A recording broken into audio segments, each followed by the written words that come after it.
राधे राधे आप सभी बहनों को।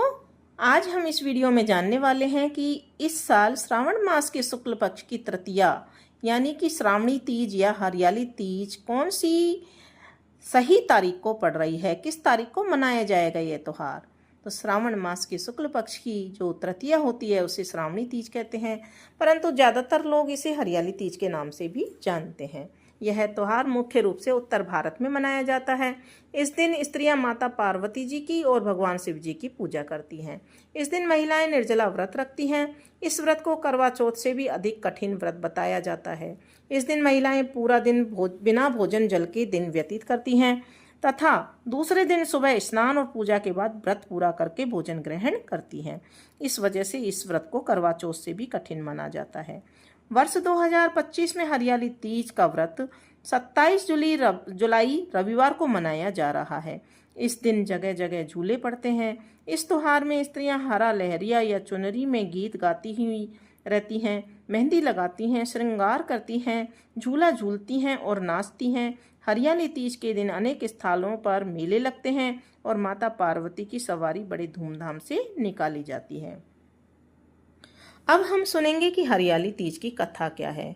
शिवजी ने पार्वती जी को उनके पुनर्जन्म का स्मरण कराने के लिए तीज की कथा सुनाई थी। शिवजी कहते हैं, हे पार्वती, तुमने हिमालय पर मुझे वर के रूप में पाने के लिए घोर तप किया था।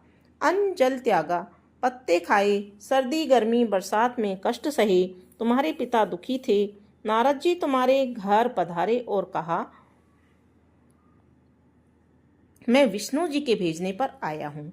वह आपकी कन्या से प्रसन्न होकर विवाह करना चाहते हैं। अपनी राय बताएं।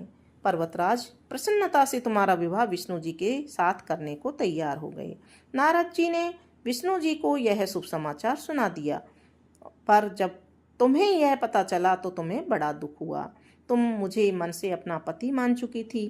तुमने अपने मन की बात सहेली को बताई और तुम्हारी सहेली ने तुम्हें ऐसे घने वन में छुपा दिया जहां तुम्हारे पिता नहीं पहुंच सकते थे। वहां तुम तप करने लगी। तुम्हारे लुप्त होने से पिता चिंतित हो गए और चिंतित होकर सोचने लगे कि यदि इसी बीच में विष्णु जी बारात लेकर आ गए तो क्या होगा। शिव जी ने आगे पार्वती को बताया कि तुम्हारे पिता ने तुम्हारी खोज में धरती पाताल एक कर दिया, पर तुम नहीं मिली। तुम गुफा में रेत से शिवलिंग बनाकर मेरी आराधना में लीन थी। प्रसन्न होकर मैंने तुम्हारी मनोकामना पूरी करने का वचन दिया। तुम्हारे पिता खोजते हुए गुफा तक पहुंचे तो तुमने उनको बताया कि अधिकांश जीवन शिवजी को पति रूप में पाने के लिए तप में बिताया है। आज तप सफल हो गया। शिवजी ने मेरा वरण कर लिया है। मैं आपके साथ एक ही शर्त पर चलूंगी, यदि आप मेरा विवाह शिवजी से करने को राजी हो जाएं। तो पर्वतराज मान गए। बाद में विधि विधान के साथ में पर्वतराज जी ने मेरा और आपका विवाह साथ में कर दिया। हे पार्वती, तुमने जो कठोर व्रत किया था उसी के फलस्वरूप हमारा विवाह हो सका। इस व्रत को निष्ठा से करने वाली हर स्त्री को मैं मनवांछित फल देता हूँ। उसे तुम जैसा अचल सुहाग का वरदान देता हूँ कि उसे तुम जैसा अचल सुहाग मिले। ठीक है। अब हम देखेंगे कि मनचाहे वर के लिए हमें हरियाली तीज का व्रत करना चाहिए।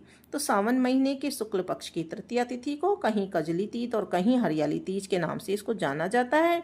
भविष्य पुराण में देवी पार्वती बताती हैं कि तृतीया तिथि का व्रत उन्होंने ही बनाया जिससे स्त्रियों को सुहाग और सौभाग्य की प्राप्ति होती है। सावन महीने में तृतीया तिथि को 100 वर्ष की तपस्या के बाद में या 108 वर्ष की तपस्या के बाद में देवी पार्वती को भगवान शिव को पति के रूप में पाने का वरदान प्राप्त हुआ था। हरियाली तीज की जो पूजा विधि है वो इस प्रकार से रखनी चाहिए। हरियाली तीज के दिन विवाहित कन्या अपने पति की दीर्घायु के लिए व्रत रखती हैं। इस दिन स्त्रियों को मायके से श्रृंगार का सामान और मिठाइयाँ उनके ससुराल भेजी जाती हैं। और हरियाली तीज के दिन महिलाएं सुबह घर के काम और स्नान करने के बाद 16 श्रृंगार करके निर्जला व्रत रखती हैं। उसके बाद माँ पार्वती और भगवान शिव की पूजा होती है। पूजा के अंत में तीज की कथा सुनी जाती है और कथा के समापन पर महिलाएं माँ गौरी से पति की लंबी उम्र की कामना करती हैं।